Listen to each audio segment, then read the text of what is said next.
hombres, ah, y un 33% de mujeres.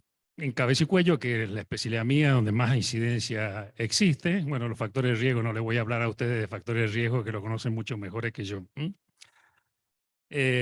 Pero bueno, como introducción podemos ir diciendo ya que en los estadios tempranos, estadio 1 y 2, las resecciones quirúrgicas obtienen una sobrevida del 90%. Sin embargo, hay pacientes que están en estadio 3 con afectación regional y gran carga tumoral que tienen un gran riesgo de recurrencia si se utiliza solamente cirugía. Afortunadamente, en los últimos años aparecieron la inmunoterapia, la terapia TARGET, que ha cambiado la evolución de estos pacientes con una gran afectación tumoral para nosotros. Porque nosotros los cirujanos antes estábamos muy contentos, muy chochos cuando hacíamos una cirugía, extirpábamos el tumor, hacíamos reconstrucciones plásticas que nos enorgullecían, pero lamentablemente los pacientes fallecían a corto plazo.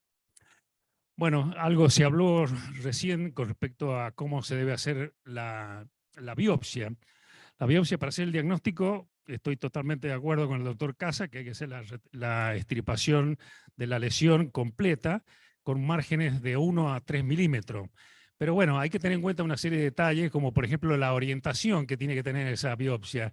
Ya previendo el drenaje linfático, tiene que tiene que estar siguiendo la vía linfática, o sea, que la línea de incisión tiene que ser paralela a los vasos linfáticos para que no altere después, cuando vayamos a hacer la linfografía, la determinación del ganglio centinela. En este caso, como ya se dijo anteriormente, la lesión es muy grande, sí, se acepta la biopsia por punch o incisional de espesor total. Bueno, le quiero aclarar al doctor Casa que yo nunca he hecho una incisión, porque no la sé hacer, una biopsia por punch. O sea, siempre hemos hecho resecciones totales. Y esto que está en mayúsculas, que es importante conocer, no realizar colgajo de rotación ni injerto, como dijo la doctora Espinosa. ¿Cuáles son los factores pronósticos que tenemos que tener en cuenta? Los primeros 4 puntos que están acá son los más importantes. El espesor de Breslov, la tasa mitótica, que en cierta manera la mitosis por milímetro cuadrado ha ido reemplazando en cierta manera los niveles de Clark, la presencia de ulceración, la satelitosis. Se define como satelitosis aquellos nidos de 0.01 milímetros de diámetro separados al menos de 0,3 milímetros del tejido normal de la biopsia. Esto, fíjense que ustedes lo importante que es, porque prácticamente cuando hay satelitosis es lo mismo que si hubiera una metástasis linfática. Bueno, que el patólogo incluya la fase de crecimiento vertical, los linfocitos infiltrantes, si hay presencia o no de regresión. Esos son factores pronósticos menos consistentes que los anteriores que le mencioné recién. La presencia de desmoplasia puro, en contraposición de desmoplasia combinada con células epitelioides. ¿Por qué? Porque los melanomas desmoplásicos supuestamente no dan metástasis ganglionares, por lo tanto no estaría indicada hacer la biopsia del ganglio centinela. Por eso dice ahí que impactan las decisiones de diagnóstico y tratamiento posterior. La presencia o ausencia de invasión linfovascular o perineural también es importante. Bueno, y digamos, esta edificación que así a simple vista, bueno, un poco repetir lo que ya se dijo, pero me gustaría remarcar esto, y para facilitarle las cosas a ustedes, porque es medio engorroso memorizarse todo esto, pero un T1 sería un T1 de menos de 1 milímetro de espesor de Breslow, un T2 de 1 a 2 milímetros, un T3 de 2 a 4 y un T4 mayor de 4. Cada uno de esos se subdivide en A y B si hay ulceración o no hay ulceración. Esto es muy importante, sobre todo en el T1, por eso es lo que le pregunté a la doctora Espinosa con respecto al T1B que tienen ulceración, o sea, aunque tenga menos de 0,8 milímetros y está ulcerado, ya en ese caso ya tenemos que decidir buscar ganglio centinela. Con respecto a los ganglios, bueno, también acá lo más engorroso, pero tengan en cuenta que el N1A o el N2A, el 3A, son ganglios que son clínicamente ocultos. El B son ganglios que ya están detectados clínicamente, y el NC, que es lo otro importante que ya algo mencioné anteriormente, que es la presencia de metástasis en tránsito o satelitosis. ¿Qué es lo que se denomina metástasis en tránsito? Son metástasis en un conducto linfático que está a 2 centímetros por lo menos del margen del tumor primario. Bueno, ya en el 2C y 3C, cuando existe metástasis en tránsito, pero asociado a metástasis ganglionares clínicamente detectables. Y la metástasis a distancia, que bueno, puede haber metástasis a distancia a piel, tejido celular subcutáneo, un ganglio puede estar metastásico, pero que no esté dentro del drenaje linfático del tumor primario. Eso se considera como una metástasis a distancia. Metástasis en pulmón, metástasis en el sistema nervioso central. Todo eso se divide en un subgrupo. Ahí se mencionó la LDH. La LDH es importante, la metástasis a distancia sobre todo, por lo cual yo no sé si tiene mucho sentido pedirle a todos los pacientes LDH, tiene importancia si está aumentada, por eso se pone en la metástasis a distancia cuando cero, o cero cuando no, la LDH no está elevada y 1 cuando está elevada. Bien, para simplificar esta estadificación, bueno, enfermedad localizada, cuando estamos en estadio 1, que no hay ganglios, y cuando ya hay metástasis palpable o no palpable o metástasis en tránsito, ya saltamos al estadio 3. En ese caso, el patólogo nos tiene que evaluar, cuando sacamos los ganglios, por supuesto, la cantidad de los ganglios y la extensión extracapsular. Y en estadio 4, cuando ya hay metástasis a distancia. Bueno, ahí les traje esa foto para que ustedes vean lo que es una metástasis en tránsito. O sea, tal el melanoma primario, acá es la metástasis en tránsito, y bueno, como ustedes ven, como para que ya vayan viendo cómo se hace el abordaje de la axila para hacer un vaciamiento ganglionar. Si nosotros vamos a hacer un ganglio centinela en la axila, la incisión tiene que ser teniendo en cuenta este trayecto. Eso se lo voy adelantando desde ahora. El espesor del tumor está más relacionado con la positividad del ganglio centinela. Si tenemos menos de 0,8 milímetros, sin ulceración, la posibilidad de un ganglio centinela positivo es de menos del 5%. Ahora, si tiene ulceración o otros factores adversos como la invasión linfovascular, o tiene de 0,8 a 1 milímetro con o sin ulceración, la posibilidad de ganglio centinela positivo es entre un 5 y un 10%. Entonces, en esos casos buscamos ganglio centinela. Por eso el T, si es de menos 0,8 milímetros con ulceración hasta 4 milímetros, buscar el ganglio centinela. Y también en los pacientes que tengan metástasis en tránsito aislada o tengan una recidiva local de un melanoma sin metástasis a distancia, sin metástasis ganglionar, sin metástasis a distancia o metástasis regional manifiesta, en todos esos casos siempre hacer ganglio centinela. Bueno, esto es el tema del PET y el CT que le preguntaba a la doctora Espinosa, porque como ustedes ven acá, los porcentajes de sensibilidad y especificidad son superiores del PET y el TAC. Y nosotros tenemos la ventaja acá en Mendoza que lo podemos pedir sin ningún problema, porque yo veo muchas veces que me llegan pacientes que en estadio 1 o 2 que le han pedido tomografía computada, que no para mí no tiene sentido pedir esos estudios porque no se va a ver absolutamente nada. Se solicita un TAC-PET en estadio 3, o sea, cuando ya tenemos un ganglio positivo, hacemos el ganglio centinela, da positivo, pedirle un PET, porque hay un 4 a 16% de los pacientes que tienen metástasis oculta. Y pedir la resonancia magnética nuclear de cerebro. No sé si ustedes saben por qué se pide resonancia magnética nuclear con el PET, lo saben, ¿no es cierto? No tiene sentido que lo explique. El 50 o el 80% en estadio 3 van a recaer y casi un 100% en estadio 4. Por lo tanto, el PET es superior a la tomografía computada porque si el paciente tiene una metástasis única, eso nos da la posibilidad de operarlo ese paciente, aunque tenga una metástasis cerebral. Y lo otro importante a tener en cuenta que el TAC-PET no reemplaza a la búsqueda de ganglio centinela, porque puede haber micrometástasis. Por eso mi duda era por qué le hacían punción si el paciente tiene un ganglio centinela positivo con micrometástasis, con una punción no va a salir. Bueno, la definición de ganglio centinela, como ustedes saben, es la primera estación linfática de una lesión primaria y es la que presenta mayor probabilidad de metástasis. Eso hace, porque antes hacíamos linfadenectomía sistemática a todos los pacientes y entonces desde que se diseñó con el cáncer de pene, que fue el Cañada el primero que empezó con con el ganglio centinela hace varios años ya, eso nos ha permitido en los últimos años, no solamente en melanoma, sino en otras patologías cancerosas, ahorrar tiempo y costo y morbilidad en estos pacientes. Y lógicamente nos va a proporcionar datos en cuanto al pronóstico de este paciente. Y eso eso es lo que nos va a llevar a tomar decisiones terapéuticas y de seguimiento. Y acá ya entre signo de pregunta, linfadenectomía o control. Bueno, yendo a la parte práctica, normalmente lo que se hace cuando se va a hacer ganglio centinela, una linfografía, que generalmente se hace el mismo día de la cirugía o el día anterior, se inyecta tecnesio 99 alrededor de la lesión, de 4 o 5 lugares alrededor de la cicatriz que quedó de la biopsia, y el médico nuclear va tomando imágenes estáticas y dinámicas.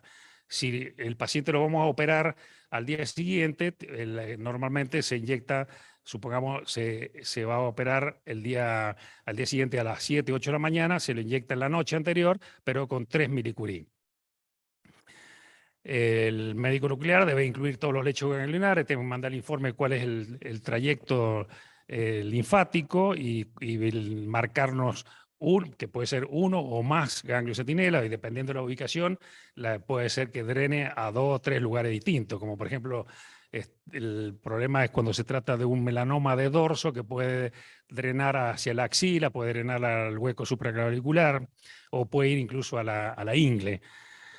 En cuanto a cabeza y cuello es medio difícil muchas veces orientarnos solamente con la linfografía, por eso muchas veces pedimos un SPECT-CT, que el SPECT-CT es una tomografía por emisión de fotones que nos da el imagenólogo una imagen tridimensional, lo cual hace que nos ahorre tiempo en la búsqueda del ganglio centinela.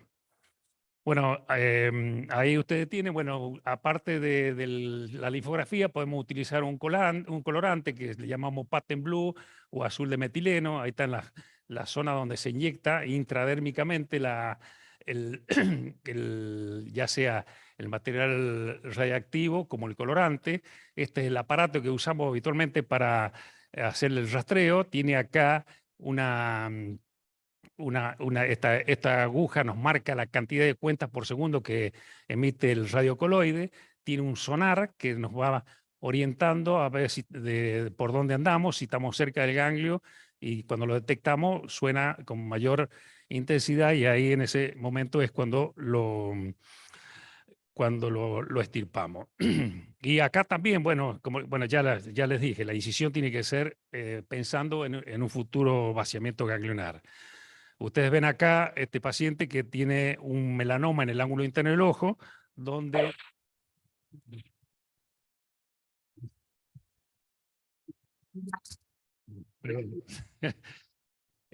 tiene un melanoma en el ángulo interno del ojo y el drenaje linfático me marca en un ganglio en la cola de la parótida y otro en la región submandibular. Bueno, acá estamos haciendo la búsqueda del ganglio centinela in vivo, ¿no es cierto? A ver si no meto la pata. Bueno, no sé cómo. Espera un segundito. Bueno, ustedes sienten suena que hemos encontrado el ganglio, se estirpa el ganglio, que es el que ustedes ven acá, y después ex vivo, o sea, cobramos si es ganglio centinela o no. Eso después volvemos a poner la sonda sobre el campo quirúrgico para ver si se estirpó completamente, si no queda algún otro ganglio. Bueno, ¿qué hacemos con el ganglio? No se hace biopsia por congelación. Se lo manda entero al patólogo, se fija en fórmula al 10%. Siempre tenemos que pedir un estudio histopatológico e inmunitoquímico Se incluye parafina. Yo vi más temprano que hacían preguntas de cómo se hacían los cortes. Bueno, el patólogo tiene que cortarlo a cada 2 milímetros, se colorea con hematoxilina o eosina, y la inmunitoquímica es con HMB45, S100, melana A, que son marcadores citoplasmáticos. El SOX10 se utiliza menos, pero es un marcador nuclear. El patólogo, vuelvo a insistir, que tiene que registrar la cantidad de ganglios positivos y negativos, tiene que decirnos el tamaño de la metástasis en milímetros, porque eso nos va a ayudar después, por ejemplo, si tiene una metástasis que sale de la cápsula, eso ya cambiaría el pronóstico y el tratamiento. Bueno, en ese caso sí tendríamos que hacer un vaciamiento ganglionar. Bueno, ahí tienen ustedes, tienen la coloración con hematoxilina eosina, ahí tienen las células epitelioides, las metástasis, y esta es la inmunistoquímica. Bueno, el tema de los márgenes. Bueno, para simplificárselo, digamos, si tiene un Breslow de menos de 1 milímetro, el margen tiene que ser de 1 centímetro. Si tiene de 1 a 4, el margen tiene que ser de 2 centímetros. Tratar de, tanto en superficie como en profundidad. Estos criterios han cambiado totalmente hace varios años atrás, que nos teníamos que sacar prácticamente 5 centímetros del borde. Esto también es nuevo. Bueno, estamos limitados en ciertos lugares, como este paciente que tiene un melanoma de párpado, donde en esos casos no podemos hacer tan extenso, y entonces lo que se hace es una resección de la lesión, biopsia por congelación, o en el caso de que se pueda hacer, cirugía de Mohs. O esta paciente, por ejemplo, que tiene este melanoma ahí en la región que prácticamente llega hasta el canto interno bilateral. Estamos limitados en la extirpación. Y ya de paso les muestro, bueno, que lo que se hizo, se extirpó el melanoma, se hizo un colgajo frontal. Como ustedes ven acá, ese colgajo es para reparar el defecto, se deja unos 18 días, y una vez que esta zona cicatriza, que allá hay vascularización en esa zona, se corta el pedículo del colgajo y se vuelve a llevar a su lugar, y con este resultado que para mí es satisfactorio. No sé para ustedes, pero para mí está bien. Bueno, este es un esquema del Manual de Oncología Clínica de Brasil, que es lo que, bueno, estamos haciendo, lo que se está haciendo actualmente. Si la metástasis son clínicamente detectables, o tiene metástasis en tránsito o satelitosis, se hace un tratamiento neoadyuvante de 2 meses con inmunoterapia, con esas drogas que te está viendo ahí, el nivolumab y ipilimumab, que esos son drogas que se utilizan por vía endovenosa. Se hace la cirugía, y después, si hay una respuesta patológica completa o tiene un menos de 10% de enfermedad residual, seguimiento. Si tiene más de 10% de enfermedad residual, y si el BRAF no está mutado, volvemos a los anti-PD1, que son la inmunoterapia por 1 año. Ahora, si el BRAF está mutado, utilizamos la terapia TARGET o terapia blanco, como el dabrafenib, el trametinib, durante 1 año. Bueno, me estoy metiendo en el tema de la oncóloga que va a hablar después. Bueno, acá esto que sale acá, bueno, interesante que tenerlo en cuenta, porque si son pacientes que no se le puede hacer inmunoterapia, se puede, y si el BRAF está mutado, en ese caso podemos hacer terapia TARGET. Bueno, ¿cuáles son los objetivos del tratamiento pre y postoperatorio? El tratamiento preoperatorio neoadyuvante, ¿qué hace? ¿Qué es lo que buscamos? Reducir la masa tumoral. Eso hace que tengamos mejores probabilidades de resecabilidad, disminuye el tiempo quirúrgico, permite hacer las plásticas más sencillas, disminuye la morbimortalidad y nos sirve como antitumorograma, o sea que nos sirve para evaluar la respuesta al tratamiento de las células cancerosas.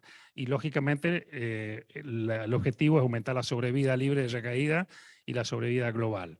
Y el postoperatorio complementario o precaucional, como la palabra lo indica, ¿para qué es? Cuando se ha obtenido la resección completa de la lesión y presenta factores pronósticos histopatológicos y o moleculares que hagan que haya riesgo de recaída, se hace terapia complementaria. Y eso va a actuar sobre una micrometástasis, por ejemplo, residual, y lo que se busca es aumentar la sobrevida. Bueno, esto es lo nuevo también. ¿Qué pasa con las linfadenectomías radicales que hacíamos anteriormente? Bueno, dos estudios prospectivos randomizados, multicéntricos, que se le llama en fase 3 el MSLT1 y MSLT2, que bueno, significa que es un estudio multicéntrico de búsqueda de ganglio centinela, un ensayo clínico. En el 1 no estaba contemplado los melanomas de cabeza y cuello, en el 2 sí. Esto ha demostrado con estos estudios multicéntricos que la linfadenectomía, una vez que encontramos el ganglio centinela positivo, no mejora la sobrevida libre de enfermedad, solo mejora el control local y provee información pronóstico, con un aumento de la morbilidad, comparándolo con seguimiento, con ecografía. A que porcentualmente se vio que un 68% de los pacientes que se le hacía linfadenectomía tenían una sobrevida de 68% y con seguimiento 63%, o sea, no es estadísticamente significativo. Por eso la linfadenectomía, en caso de ganglios positivos, pero bueno, cuando son ganglios positivos con ciertas particularidades, que como le dije anteriormente, que no haya factores pronósticos negativos que hagan que nos lleven, por ejemplo, que haya invasión extracapsular o que el ganglio centinela que no sea un solo ganglio, sino más de un ganglio, que bueno, hay factores pronósticos moleculares también que hacen que uno se decida por hacer la linfadenectomía. En cambio, cuando clínicamente hay ganglio positivo, no, ahí sí hacemos la linfadenectomía completa y en el caso de cabeza y cuello, si hay una metástasis dentro de la parótida, hacemos la parotidectomía superficial. Bueno, esto teniendo en cuenta la guía del NCCN, vemos que ahí en el estadio 3A, o sea, el estadio donde hay un ganglio centinela positivo, como dice ahí, hacer un seguimiento solamente con ultrasonido o la linfadenectomía, pero preferentemente hacer el seguimiento. Yo creo que, bueno, fundamentalmente lo que estamos haciendo ahora es el seguimiento solamente. En cambio, en el estadio 3, con ganglios positivos, hacer la neoadyuvancia que ya le dije anteriormente, 2 meses, hacer la cirugía y después tratamiento complementario o no, si corresponde. Bueno, este es un paciente que en realidad lo traje como, en cierta manera, como ejemplo de experiencia, digamos. Este es un paciente que tenía un melanoma nodular en la región temporal, ahí está el algodón, que tenía un tamaño de 5 milímetros, un Breslow de 1,04 milímetros, estaba ulcerado, tenía un índice mitótico un poco alto, no había invasión linfovascular, no había invasión neural, no había desmoplasia. La satelitosis era más que nada por la biopsia, pero no había clínicamente satelitosis. Bueno, se le hizo el ganglio centinela. El ganglio centinela salió que tenía un ganglio linfático intraparotídeo con metástasis quística de melanoma. Se le pidió un PET, y fíjese, este PET, donde no hay nada a nivel de cuello, no hay nada de cuello, metástasis a nivel de pulmón, metástasis abdominal, metástasis en vaso, en pleura. Ahí fíjese usted el informe. No hay ganglios ni axilares ni cervicales. Se ven metástasis a nivel de mediastino, en el parénquima pulmonar, en el vaso. O sea que este paciente, si nosotros hubiéramos seguido, digamos, con la idea que teníamos anteriormente de hacer una parotidectomía, vaciamiento ganglionar, hubiera sido innecesario. Bueno, acá mostrarles algunos casos como melanomas acrales, que lo que hacemos, que por eso le pregunté al doctor Casa con respecto a esto, porque últimamente estamos viendo muchos melanomas acrales, donde en estos casos hacemos, si es negativo el examen ganglionar, hacemos ganglio centinela, se hace la amputación, y en este caso, como ven acá, ya tiene metástasis axilares, así que se hace un vaciamiento ganglionar axilar, que después en todo caso en cuello, si quieren, si tenemos tiempo de mencionarle los distintos tipos de vaciamiento que hay. Como ven ahí ustedes, la metástasis en los ganglios a nivel inguinal. Con respecto a la parte inguinal, hay que hacer el vaciamiento de todos los ganglios del triángulo de Scarpa más el ganglio de Cloquet. Hay veces que tenemos ganglio en la parte ilíaca, por lo tanto tenemos que hacer un vaciamiento ilioinguinal. Hay que seccionar la arcada crural y seguir con el vaciamiento ilioinguinal. ¿Por qué le escapamos a hacer los vaciamientos ganglionares, sobre todo vaciamientos radicales, tanto en miembro superior como miembro inferior? Por el tema del linfedema y de la linforragia, sobre todo en la pierna, porque por eso acá traigo esta diapositiva a propósito, porque ahí, como ven, están esas pinzas, tratamos de ligar todos los vasos linfáticos, porque si no el postoperatorio es bastante tormentoso para el paciente, porque está drenando permanentemente. Bueno, este es un caso que operamos con la chica del Hospital El Carmen, un caso de un melanoma mucoso, donde ya ustedes saben perfectamente que de mal pronóstico, que producen metástasis rápidamente, o sea que casi en el 40% de los casos en el momento de la consulta ya tienen metástasis ganglionar. Entonces acá se hizo la extirpación del paladar completo. Como en acá, hicimos una reconstrucción con un colgajo del músculo temporal. Este músculo se libera de la fosa temporal y se introduce por debajo de la apófisis cigomática, se introduce dentro de la boca y se reconstruye todo el paladar. Acá está el diseñado, lo que vamos a hacer, que es un vaciamiento radical de un lado y un vaciamiento funcional del otro, como ven acá, este radical y este funcional del postoperatorio. Bueno, lamentablemente, como todos los cánceres mucosos anteriormente, este paciente falleció, pero tuvo una sobrevida más prolongada. Bueno, como conclusión, podemos decir que la biopsia del ganglio centinela proporciona información pronóstica en el estadio 1 y 2, no influye en la supervivencia si se realiza linfadenectomía. Eso está establecido ya en ese estudio multicéntrico que les mencioné anteriormente. Las características histopatológicas del tumor primario están asociadas a mayor riesgo de positividad, o sea, el Breslow es fundamental. Y el ganglio centinela nos trae poco índice de complicaciones. Y en estadio 3, la metástasis clínicamente detectables locos regionales está indicada la neoadyuvancia, linfadenectomía y en caso de cabeza y cuello hace la parotectomía más el vaciamiento ganglionar. Pronóstico excelente, como ya dijimos anteriormente, en el estadio 1-2, peor pronóstico en los pacientes que tienen metástasis ganglionar según la carga tumoral. Bueno, eso es todo lo que quería transmitirle. Gracias. Muchas gracias. Bueno, muchas gracias, doctor, por su charla. Si quiere, dejamos las preguntas para el final. Y ahora vamos a presentar a la doctora Florencia Cuadros, que es oncóloga, es especialista en melanoma y vino desde Rosario para compartir su charla con nosotros.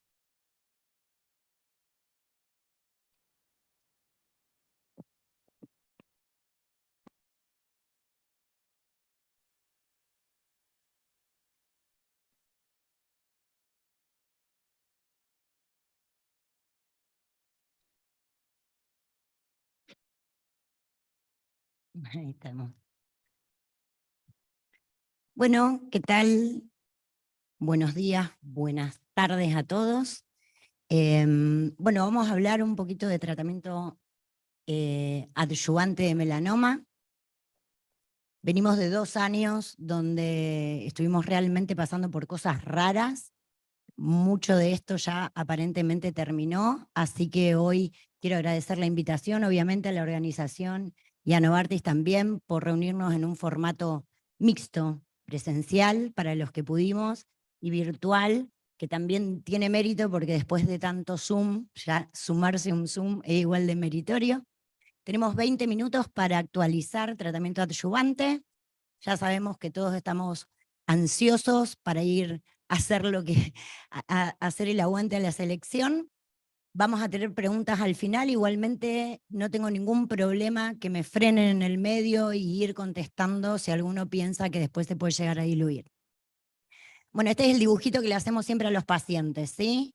Este es el melanoma, como lo podemos dibujar en el consultorio. Así lo ven los patólogos, ya nos quedó claro, así lo pueden ver los cirujanos y los dermatólogos, pero esta es la realidad desde el punto de vista del oncólogo, ¿sí? Esta es nuestra perspectiva en este tipo de tumores.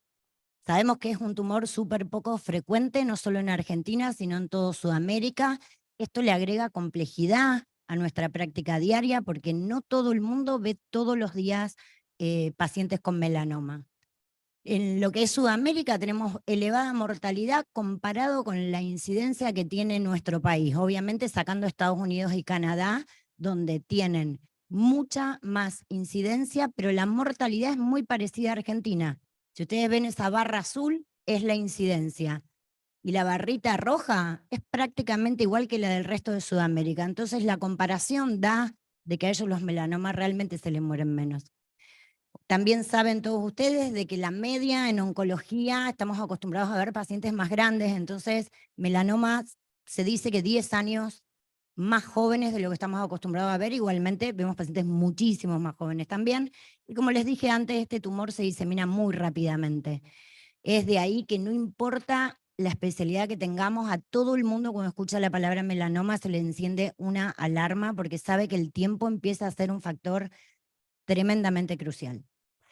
Bueno, esto los oncólogos acostumbramos a dividir en adyuvancia, adyuvancia y avanzados, eso ustedes ya lo saben.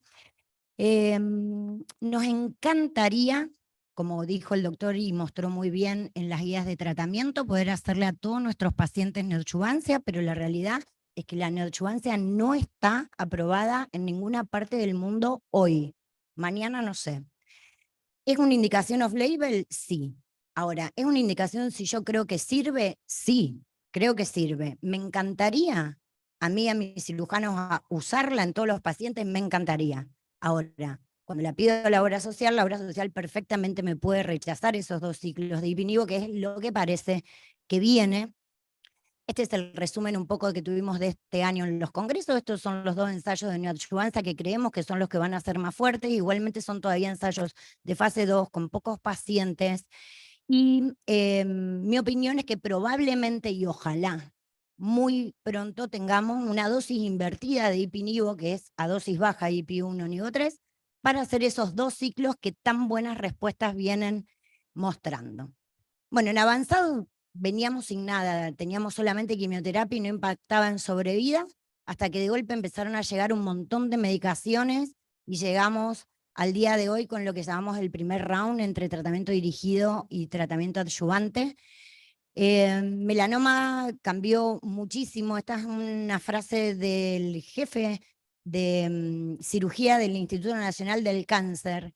Y miren, para que un cirujano realmente se anima a decir una cosa así, que nos cuenta un pequeño secreto, que cuando los tumores, esto en realidad es una entrevista que dio un diario, que cuando los tumores realmente se expanden y el cirujano no puede resecar estas lesiones, hay solo muy pocas excepciones que podemos curar a estos pacientes. Ustedes ya saben, se acordarán de la época de la facultad, que los seminomas y los corioncarcinomas eran tumores que curamos los oncólogos, son los poquitos tumores que podemos curar, y él cree que hoy en día a esta lista podemos agregar melanoma y tumores de riñón. O sea que un cirujano cree que por más que el cirujano puede resecar lesiones, el melanoma hoy en día se puede curar. Eso es muchísimo si nos acordamos de la era de la quimioterapia. Bueno, pasaron un montón de cosas en lo que es el tratamiento adyuvante y hemos quedado un poco en el medio de un lío de información. Básicamente lo que pasó es que las drogas que le va bien en tumores avanzados pegaron un salto y son las mismas que les va bien en tratamiento adyuvante. Ya hablamos un montón hoy de lo que es la nueva clasificación, pero miren este cuadrito que parece un tablero de un juego de mesa. En realidad esto es el estadio 3, que la gente de la JCC generó con la 8ª edición. Es realmente muy complejo, como dijo el doctor, nadie se acuerda de esto de memoria, ni siquiera los que estadificamos melanoma todos los días, hay que ir a mirarlo. tiene algo súper llamativo. Yo no soy muy amiga de las clasificaciones, me parece que nos guían, nos ayudan a tomar decisiones, por supuesto, pero este es el ejemplo de que hay que ser elásticos y hay que aplicar siempre lo que es el pensamiento clínico y la lógica y no quedarnos estáticos en lo que son este tipo de cuadritos.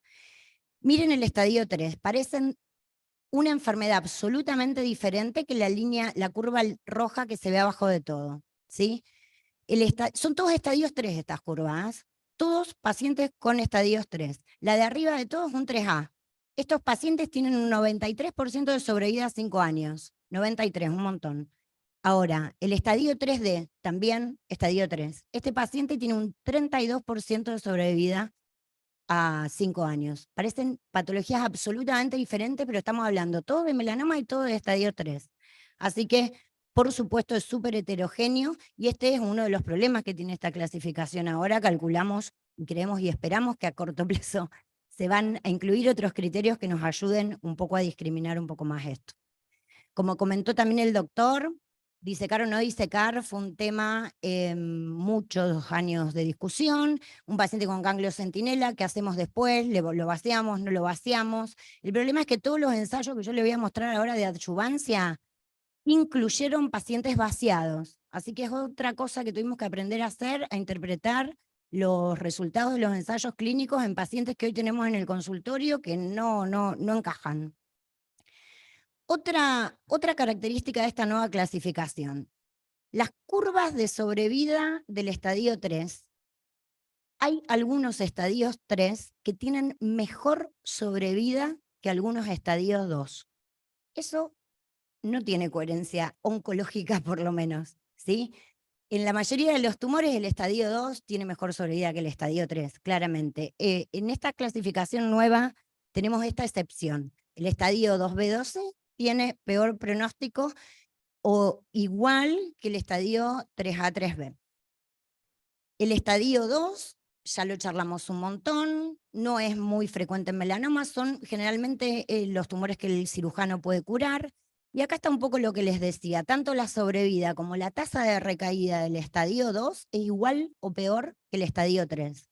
¿Dónde recaen estos pacientes? En el mismo lugar que el estadio 3, y muchos lo hacen a distancia directamente. O sea que el estadio 2 es un tumor que, el estadio 2B12 es un tumor que puede saltear el territorio ganglionar perfectamente y directamente nosotros vamos a hacer el diagnóstico de la metástasis, ¿sí? A diferencia del 3, que es un tumor que ya pasó por el tema del ganglio. Así que el estadio 2B12 es absolutamente respetable de que ustedes en el consultorio, independientemente de lo que digan las guías, ustedes quieran, si el paciente es joven, le tiene factor de mal pronóstico, le pidan imágenes a distancia, porque ya saben, después de ver este dibujito, que recaen a distancia igual que si fuese un estadio 3.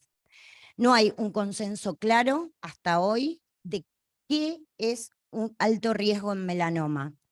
Calculamos que es el 2B2C, el estadio 3 completo, donde podemos salvar el estadio 3A, que es el del ganglio centinela positivo, con metástasis menor a 1 milímetro, que cambia totalmente la sobrevida. Igualmente, para simplificar, hay que pensar en el estadio 3 entero.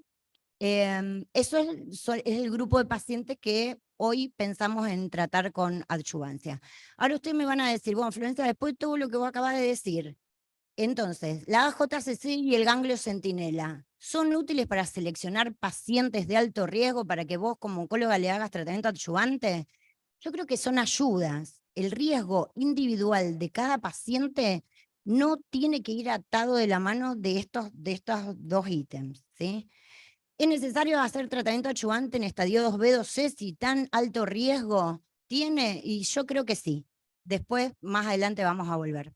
Bueno, ustedes saben que nosotros tratamiento adyuvante hacemos en un montón de tumores, en cáncer de mama, en cáncer de colon, y por qué melanoma sería diferente. Esta es un poco la historia de la neoadyuvancia en melanoma. Hace muchos años se usaba el interferón pegilado. Era muy controvertido el uso, eran muy controvertidos también los ensayos clínicos. Los datos de vida real dicen que en realidad esto se usaba poco, inclusive en los países que tienen más acceso que nosotros. Después llegó el ipilimumab en el 2015. Se aprobó solamente en Estados Unidos, no tuvo la aprobación en Europa ni en lo que es Sudamérica. ¿Por qué?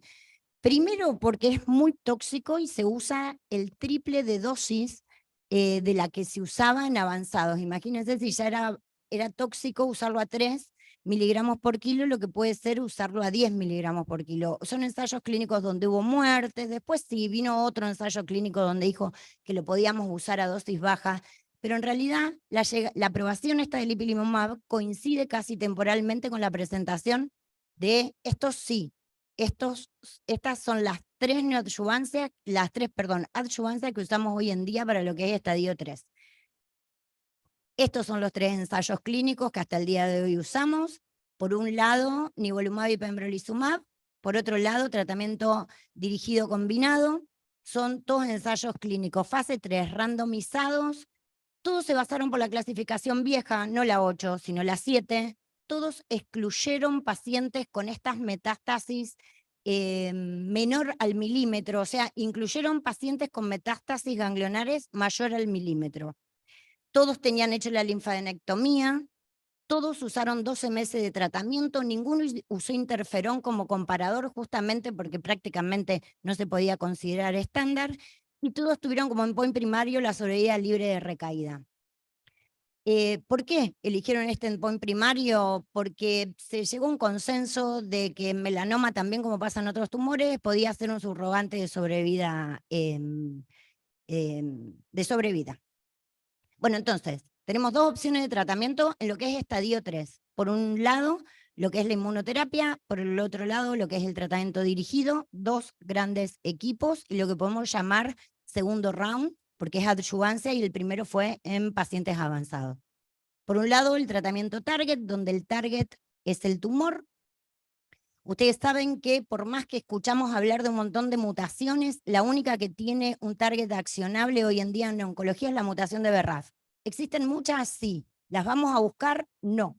¿Por qué? Porque aunque las encontremos, no existen tratamientos para hacerle. O sea que en la práctica diaria, uno en realidad busca la mutación de BRAF. Más o menos de 10 pacientes que vemos, la mitad van a tener la mutación de BRAF presente. La más frecuente es la mutación B600C y está presente desde el principio. No hace falta, nosotros podemos mandar el taco a biopsiar del primario, a hacer el BRAF, del primario, porque es una mutación driver. Este es el mecanismo de acción de los pacientes que tienen la mutación de BRAF. Hay una vía que en realidad se activa sola sin necesidad de un receptor externo. Entonces esta vía, que se llama de la MAP quinasa, está hiperestimulada y estas células van a crecer y proliferar. ¿Por qué hay que hacer la mutación de BRAF? Por más que uno no tenga pensado usar un inhibidor de BRAF, pues son pacientes diferentes, tienen enfermedades diferentes, suelen ser pacientes más jóvenes, la localización es en tronco, tienen peor pronóstico, dan muchas más metástasis cerebrales. Uno cuando tiene un paciente BRAF mutado, tiene que controlarlo más y tiene que hacerle reglamentariamente un arresto de cráneo cada 3 meses, porque yo les aseguro que son pacientes que muchísimos hacen metástasis cerebrales, y hoy en día encontrar una metástasis cerebral asintomática y sin requerimiento de corticoides hace la diferencia en la sobrevida de lo que es el tratamiento sistémico. Y bueno, por supuesto, para poder elegir si uno quisiera. ¿Cuándo hacerlo?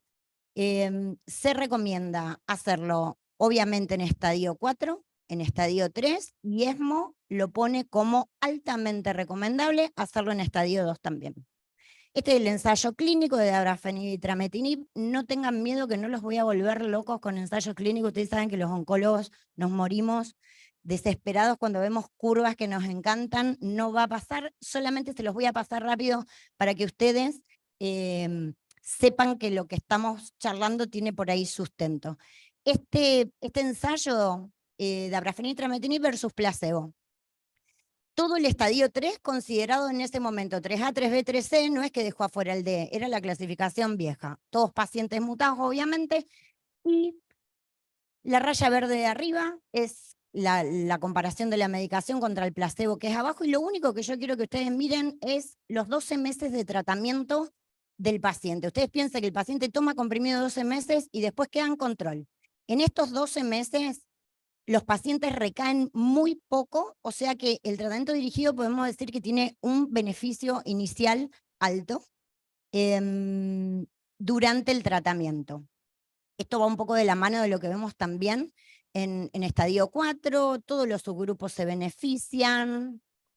Las toxicidades de este tipo de tratamiento ya es más patrimonio del oncólogo, pero bueno, pueden dar fiebre, lo cual puede o no haber sido un problema durante la pandemia. Son en general toxicidades que uno le hace una interrupción de 1 semana o 10 días al paciente y son todas reversibles. Generalmente se manejan en forma ambulatoria porque los grados 3 de pirexia los vemos en un 5%, o sea que es fácil de manejar. Lo que sí vieron es que cuando los pacientes tomaban esta medicación en el contexto adyuvante, tenía más toxicidad y más discontinuaciones que en los estadios 4. Calculamos porque el paciente con estadio 4 realmente no quiere suspender su medicación porque está enfermo y tiene enfermedad medible y no quieren abandonar los tratamientos nunca. Todo lo contrario pasa en adyuvancia, que son pacientes sanos, que ya están curados y estamos solamente previniendo de que tengan problemas a futuro. Bueno, para lidiar con el tema de la fiebre, se hizo un ensayo con un nuevo algoritmo de pirexia que la verdad que da mucho resultado. En vez de suspender una medicación, se suspenden 2 y otros tipos de cosas fáciles de hacer. Y por el otro lado tenemos la inmunoterapia, el otro camino para tratar pacientes con estadio 3. Acá el target no es el tumor, sino es el sistema inmune. Probablemente ya todos escucharon hablar de la inmunoterapia. En este caso es por vía endovenosa, los mecanismos de acción seguramente ya los conocen. Y estos son los 2 ensayos clínicos. Nivolumab y pembrolizumab son 2 anti-PD1, por eso tienen el mismo mecanismo de acción. Este ensayo clínico no incluyó, es el de nivolumab, el comparador ipilimumab. ¿Por qué? Porque se diseñó en Estados Unidos. Ellos consideraron cuando lo empezaron a hacer de que ya no era placebo el estándar, sino que era IPI, así que fue contra IPI. Por otro lado, el de pembrolizumab, que lo que tuvo de bueno es que hicieron un crossover donde uno puede ver qué pasa después. Porque bueno, vos me decís, bueno, le hacemos tratamiento durante 1 año y si recae, ¿después qué le hacemos? Porque si el paciente es no mutado, te gastaste la inmunoterapia en un paciente sano. Si es mutado, tenemos otra chance en el futuro, pero si es no mutado, te jugaste todas las cartas acá. Eso es lo bueno que tenía este ensayo. Miren que las poblaciones son diferentes. El de nivolumab no incluyó estadios 3A y sí incluyó estadios 4 resecados, esos pocos pacientes que los cirujanos nos pueden ayudar a curar de vez en cuando porque tienen metástasis únicas o pocas, chiquitas, accesibles, que en melanoma siempre que podemos operar, operamos, así que ese grupo de pacientes se incluyó acá. En el otro, en el de Pembro, no, ese incluyó sí los 3A, pero no incluyó los estadio 4. Bueno, el ensayo de nivolumab, solo le quiero mostrar que estos pacientes sí tienen más altas recaídas durante el periodo de tratamiento. Los datos de sobrevida son negativos porque el comparador en realidad era ipilimumab y no era placebo. Y este es el grupito ese que les acabo de decir de estadio 4. Yo no soy muy amiga de tratar el estadio 4 resecado. ¿Por qué no soy amiga en lo personal? ¿Sí? Porque los datos yo lo puedo pedir y hasta puedo ir a un amparo con estas tablitas que están acá. Porque eran 80 pacientes nada más. ¿Sí? Y como les dije antes, me parece como que me quedo corta con nivolumab solito para hacerle adyuvancia a estos pacientes. Ya son estadios 4. Generalmente el estadio 4 es sistémico en melanoma. ¿Ya voy por 20 minutos? Acelero. Bueno, hay que pensarlo 2 veces porque los datos son poquitos y realmente cuando uno mira si hay mucho beneficio o no, la verdad que hay poco beneficio. Esta es también la alta recaída de Pembro durante el primer año. ¿Cómo caen estos? Lo que sí, estos pacientes tienen menos metástasis a distancia. Pembrolizumab tampoco tiene datos de sobrevida todavía. Y todos los datos estos novedosos que yo les hablaba del crossover y de volver a exponerlos, dan todos que es lo mismo que hacerlo en pacientes avanzados. O sea que no ganamos nada. Son todas más o menos parecidas las drogas que les acabo de nombrar. Aprendimos un montón de eventos adversos inmunomediados que ya vamos a hablar en la próxima charla. La diferencia con el tratamiento dirigido es un pequeño porcentaje de pacientes que pueden quedar con toxicidades crónicas, principalmente endocrinológicas, y eso es lo que hay que charlar en el momento, eso es en lo que nosotros más hacemos hincapié, porque son pacientes, como les dije antes, sanos, muchas veces jóvenes, y que nosotros podemos llegar a enfermar, por así decirlo, por hacerles el tratamiento adyuvante. Bueno, un grupo tiene eventos agudos y el otro tiene eventos crónicos, como dijimos, y hoy en día ya tenemos aprobado en Argentina para estadio 2 de alto riesgo, 2B y 2C, lo que es pembrolizumab. El ensayo es pembrolizumab contra placebo, el endpoint primario les da bien, disminuyen las metástasis a distancia, principalmente pulmonares, hacerles un año de pembrolizumab a pacientes 2B, 2C. Como les dije antes, yo pienso que hay que hacerles tratamiento a estos pacientes, pero hay que tener en cuenta lo que les dije antes, la toxicidad de este tipo de inmunoterapia y la toxicidad económica también, porque ahora empezamos a tratar a pacientes con estadios 2 y eso en Argentina es todo un tema. Esta pregunta la dejo para la próxima vez que nos juntemos el año que viene o el otro. ¿Necesitamos seguir haciendo ganglio centinela? Si en definitiva, doctor, no se enoje conmigo, esta era obligatoria. Si en definitiva tenga ganglio centinela positivo o no tenga ganglio centinela positivo, le vamos a hacer un año de adyuvancia a todos. ¿Sí? Esta pregunta obviamente queda abierta. Bueno, sacando algunas conclusiones y poniéndome un poco en abogada del diablo, si yo creo que los datos de estos ensayos sirven para ver también datos en sobrevida, este subrogante, yo creo que sí. ¿Hay un anti-PD1 en adyuvancia en melanoma que sea mejor que el otro? No lo sé, yo creo que son iguales, tanto en eficacia como en toxicidad. Los pacientes que tienen la mutación de BRAF, ¿los tengo que tratar con un inhibidor de BRAF o con un anti-PD1? Estoy hablando de los estadios 3, porque en estadio 2 todavía no hay tratamiento dirigido para tratarlos. Tampoco hay ensayos cabeza a cabeza, ni los va a haber. Esto es lo que no se hace, que es poner una curva arriba de la otra y mirarlas, por así decirlo. Y la única diferencia que yo encuentro en estos ensayos clínicos es esa diferencia durante el tratamiento, pero si veo los datos a 3 años son todas iguales. Si las pongo una arriba del otro, también son todas iguales.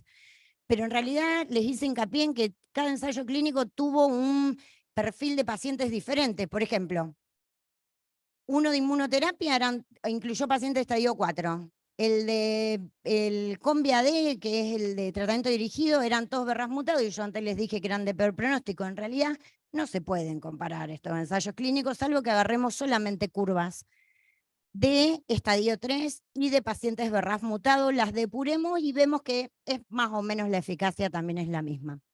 Yo creo que es el fin del interferón y del ipilimumab, salvo en lugares sin acceso, con acceso cero, donde lo único que tenemos es interferón, es válido en ese caso.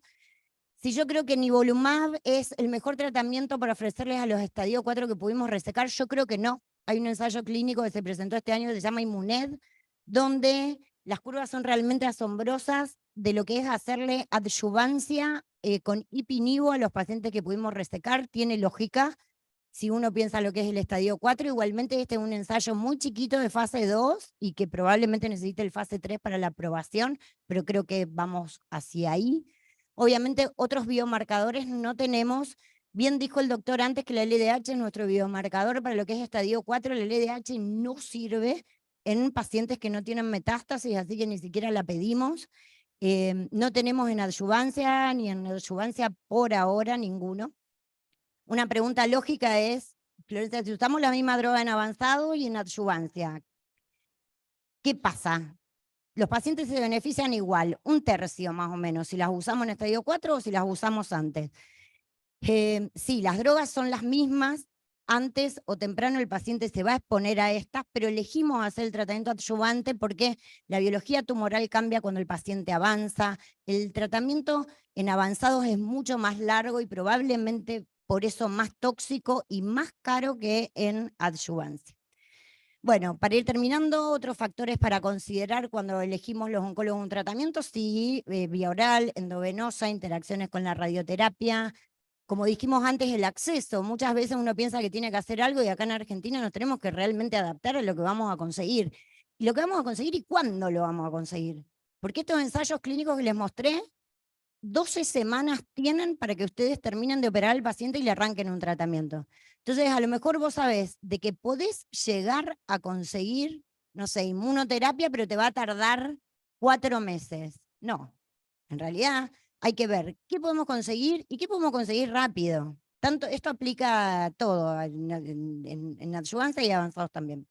Por supuesto, tenemos que tener un plan. ¿Qué vamos a hacer después? Porque este paciente puede recaer. Me gasto el comodín ahora, espero para después, lo charlo con el enfermo. Bueno, hay varias cosas todavía por responder en oncología y, por supuesto, yo creo que sumar pacientes a ensayos clínicos, si los tuviéramos a mano hoy en día para el tratamiento adyuvante y no adyuvante en melanoma es lo mejor. Están las preferencias del paciente, por supuesto, los antecedentes, el deseo de maternidad, porque a veces uno se encuentra con chicas jóvenes que tal vez hacerles inmunoterapia le puede traer algún trastorno endocrino que a futuro le puede costar eso también. ¿Cuál es el ideal? No sabemos. Cada uno tiene sus pros y sus contras. Yo creo que son 2 excelentes tratamientos que tenemos disponibles. Todo lo que les acabo de contar ya está en las guías de tratamiento que usamos los oncólogos. Hay un montón por venir, porque todavía la mitad de los pacientes, a pesar que le hacemos adyuvancia, recaen. El tercer round, que sería la neoadyuvancia, todo parece que lo gana inmunoterapia. Biomarcadores, inmunoterapia combinada en adyuvancia, ipi-nivo no sirve, hay un ensayo clínico grande que ya ipi-nivo no sirve en el contexto de adyuvancia. Yo creo que el error de ese ensayo fue que intentaron usar las dosis bajas para tener baja toxicidad y melanoma lamentablemente es dependiente de dosis alta de ipilimumab para tener buenos resultados. Otras drogas para estadio 2 probablemente lleguen a futuro. Esto es uno de los mensajes para que me gustaría que ustedes se queden hoy. Esta es una proyección de Estados Unidos de los tumores al año 2040, que en realidad no falta tanto, donde da que el melanoma sube, sube, sube, sube y se coloca en segundo lugar después del cáncer de mama. Entonces tenemos que ser conscientes y se los recontra recomiendo, si no leyeron este ensayo, a lo mejor este paper que lo lean, porque te hace un poco tomar conciencia cómo tenemos que empezar a pensar en armar una unidad para poder tratar estos pacientes. Este es el dermatólogo que trabaja conmigo, se llama Gabriel Salerni. Este es el cirujano, se llama Ezequiel Baza, y yo mi foto, por supuesto, no la pongo, pero esta diapositiva intenta decir que este camino unidireccional no tiene que existir más, no sirve, no nos ayuda ni a nosotros ni a nuestros pacientes. Estamos empezando a hablar de neoadyuvancia. ¿Qué es neoadyuvancia? Neoadyuvancia es un paciente que llega. Lo tienen que ver todos, lo tiene que ver el dermatólogo, lo tiene que ver el cirujano, lo tiene que ver el radioterapeuta, lo tienen que ver los clínicos, pues estamos hablando de toxicidades raras. Es un paciente que a lo mejor el doctor como cirujano va a necesitar que yo dé mi opinión como oncóloga, porque a lo mejor hay que hacerle tratamiento previo, ¿sí? Entonces, ahí es donde entra primero en juego el oncólogo, después opera el cirujano, el dermatólogo que hace su seguimiento todo el tiempo, o no. O podemos discutir el caso y decir, no, opera primero el doctor, después ve el oncólogo de acuerdo a lo que tiene, cómo tiene, y el dermatólogo. Esto desde el día 1. ¿Cuándo hay que mandar a un paciente al oncólogo? Yo creo que desde el momento que uno ve una biopsia que dice melanoma. Después lo discutimos, pero es finito, no tiene otro factor de riesgo, no tenía invasión, por eso son todas miradas diferentes, somos todos médicos, pero se dieron cuenta, todas excelentes charlas desde la primera hasta la última, pero cada una con una perspectiva diferente, ¿sí? El patólogo dio su perspectiva, el dermatólogo dio su perspectiva, probablemente yo ahora esté dando la mía, así que creo que estos pacientes son raros, son poco frecuentes, son de tremendo mal pronóstico incluidos, si son finitos, muchos son jóvenes, creo que vale la pena charlarlos desde el día 1. Necesitamos el equipo, como les venía diciendo, y bueno, del enredo que tenemos en melanoma, espero haberlos hoy ayudado a desenredar un poquito el ovillo. Esta es una frase que dijeron el día que se presentó la primera adyuvancia en un simposio de ESMO. El sol está saliendo hoy para melanoma y creo que eso sigue pasando. Muchas gracias por su atención.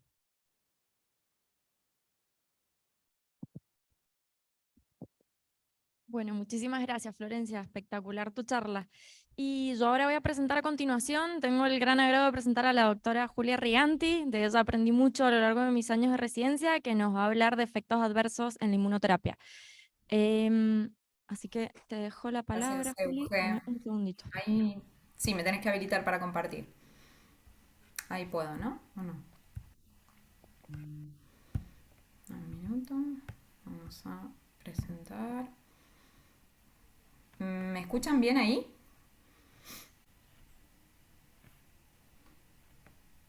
Euge, ¿me escuchan bien? A ver, esperen, a ver, voy a chusmear un toque el chat. Juli, no te escuchamos. No sé si... ¿No me escuchan? A ver, esperen, ¿eh? Es la de ella. Esperen.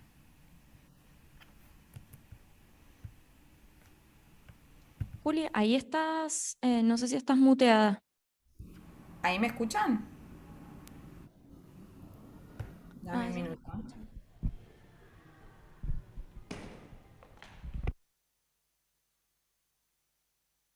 Ahí probé desmutearme de vuelta. ¿Me escuchan?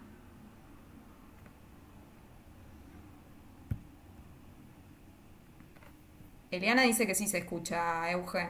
¿Sí? ¿Me escuchan bien? Bueno, Ahí no te buenísimo. escuchábamos acá en el auditorio, pero ya estás. Ahora sí. Gracias, Perfecto. Juli. Buenísimo. Bueno, nuevamente muchas gracias por la invitación. Es un gusto para mí poder estar compartiendo esta mañana con todos ustedes y aprender. Yo les voy a traer un poquitito de mi experiencia abordando todo lo que es toxicidad cutánea por inmunoterapia. Ya estuvimos viendo hoy cómo realmente el uso de estos fármacos ha sido verdaderamente una revolución en lo que es oncología, sobre todo en el tratamiento del melanoma y por qué no, obviamente en tratamiento de muchos otros tumores. De hecho, los descubridores de estos dos targets inmunológicos han sido galardonados con el Premio Nobel de Medicina en 2018 por este motivo, ¿no? Sabemos que el uso de los inhibidores del checkpoint son más eficaces y seguros que otros tratamientos, sobre todo en melanoma y también en otros tumores, pero la mayoría de las veces el uso de estos fármacos es a expensas de que se desarrolle alguna toxicidad inmunomediada, que ocurre en la mayoría de los casos, la mayoría de las veces es leve, por eso siempre el beneficio de dar estas drogas, por supuesto, es mayor, pero sí empezamos a aprender a manejar estos pacientes, sobre todo porque la piel es el órgano más afectado dentro de todas estas toxicidades que podemos ver con el uso de estos fármacos. De hecho, estos efectos adversos tienen incluso hasta un nombre propio, ¿sí? Se los conoce con el nombre de efectos adversos inmunomediados. Y algo que me parece súper interesante, o que a mí me costó mucho entender al inicio cuando empezaba a ver estas reacciones en piel, es que la gran mayoría de las veces es un efecto adverso de clase. ¿A qué me refiero con esto? Es que lo que vemos en la piel es una consecuencia de una activación inespecífica del sistema inmunológico que obviamente va a destruir al tumor, pero puede infiltrar, bueno, el órgano que se les ocurra, y hoy vamos a ver qué pasa cuando esa activación inespecífica del sistema inmunológico se la agarra con la piel.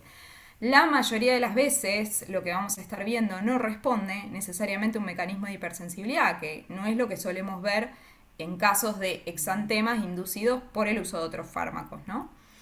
También sabemos que estas toxicidades pueden ocurrir en cualquier momento, si bien lo más frecuente es verlo entre la primera y la 12ª semana de su uso, sabemos que pueden ocurrir incluso después de que el tratamiento sea suspendido. Por eso el seguimiento a largo plazo y el acompañamiento de nosotros como dermatólogos me parece fundamental. Como decía la doctora Cuadros, esto es un equipo interdisciplinario y acá nosotros podemos ocupar este rol. Si bien este paciente ya ha sido derivado al oncólogo, nosotros estamos ahí para asistir, para aliviar los síntomas y signos de las toxicidades cutáneas que vayan surgiendo y para ponernos al servicio de la continuidad del tratamiento oncológico. Para eso, puntualmente sí estoy de acuerdo con no ser tan estancos con las clasificaciones, pero puntualmente en el caso de las toxicidades cutáneas es de utilidad clasificarlas porque la mayoría de las guías que vamos a ir viendo, de las recomendaciones de expertos, porque no hay estudios randomizados para el manejo de estas toxicidades aún, o sea, la mayoría son recomendaciones de expertos, clasificar la toxicidad y saber en qué grado de severidad estamos nos va a permitir o nos va a ayudar en la toma de decisiones y nos va a ayudar en el diálogo con el oncólogo, ¿no? Porque así hablamos el mismo idioma. Esta clasificación se la pueden descargar, hay aplicaciones para el celular y obviamente depende de cada tipo de toxicidad. Hay una clasificación para exantema, hay una clasificación para raya acneiforme, una clasificación para síndrome mano-pie, así que está bueno si la pueden tener a mano porque les va a ser de gran utilidad. Bueno, ahora sí vamos a pasar a hablar de cuáles son los efectos adversos cutáneos inmunomediados más frecuentes de ver. En primer lugar, el primer puesto se lo lleva el rash maculopapular o eczema-like. En segundo y tercer puesto, algunos autores discuten si son las reacciones psoriasiformes o las reacciones liquenoides. Y en cuarto puesto está el prurito, que puede presentarse en forma aislada o acompañando cualquiera de estos 3 cuadros dermatológicos previos. Nosotros este año publicamos nuestra experiencia desde lo que es la fuerza de recomendación de la EIDB. Pudimos juntar muchos casos, la experiencia de 11 centros, y en este estudio de cohortes retrospectivo que hicimos, que juntamos información de 762 pacientes y 993 toxicidades, puntualmente en nuestro caso, lo que más vimos fue psoriasis, en segundo lugar prurito y en tercer lugar rash maculopapular. Igual creemos que esta mayor incidencia de psoriasis se debe a que en general somos centros de derivación y la mayoría de los rash maculopapulares, sobre todo como son leves, suelen ser manejados por el oncólogo muchas veces en primera instancia y no siempre nos llegan. Así que quizás es por esto que nosotros vimos más psoriasis que rash maculopapular puntualmente en este estudio. No debo olvidar que hay pacientes que pueden desarrollar verdaderas enfermedades ampollares autoinmunes que a veces se pueden confundir con los cuadros anteriores, ahora vamos a hablar de esto, dentro de las cuales la más común de ver es el pemfigoide ampollar. Y si bien, como dijimos, la mayoría de las veces estas toxicidades responden al mecanismo de acción del fármaco, existen cuadros de hipersensibilidad y existen cuadros graves de hipersensibilidad. No son frecuentes, pero tenemos que saber que existen y estar alertas por este motivo. Obviamente que cuando ocurren son casos muy difíciles de tratar. Por el momento, el tratamiento con corticoides sigue siendo la piedra angular en el tratamiento de casi todos estos efectos adversos inmunomediados. Hay que tener en cuenta que cuando uno indica o necesita usar dosis mayores a 10 miligramos día de meprednisona o equivalentes, suele ser necesario ponerse en contacto con el oncólogo porque muchas veces se pausa el tratamiento. Y algo que sigue bastante en discusión, que si quieren después lo podemos discutir con la doctora Cuadros, es el uso de estos corticoides empeoraría el pronóstico de estos pacientes. Porque uno dice, bueno, yo le estoy dando corticoides, pero yo necesito la respuesta inmunológica para que ataque el tumor. Bueno, y esto es un poco controversial, digamos, lo que se vio es que cuando se usa en forma temprana los corticoides en altas dosis, hay algunas publicaciones que dicen que en pacientes con melanoma esto puede llevar a un peor pronóstico, también tratamientos con corticoides en forma prolongada, pero hay otros metaanálisis que en general dicen que cuando uno los usa en forma reactiva para tratar toxicidad, esto no aumenta la mortalidad de los pacientes, que en los que se vio mayor mortalidad eran los pacientes que por ahí ya recibían tratamiento de soporte con corticoides, como puede ser con la presencia de metástasis cerebrales. Así que por el momento esto sigue siendo un poquito controversial, la conducta sigue siendo utilizar los corticoides para manejar la toxicidad.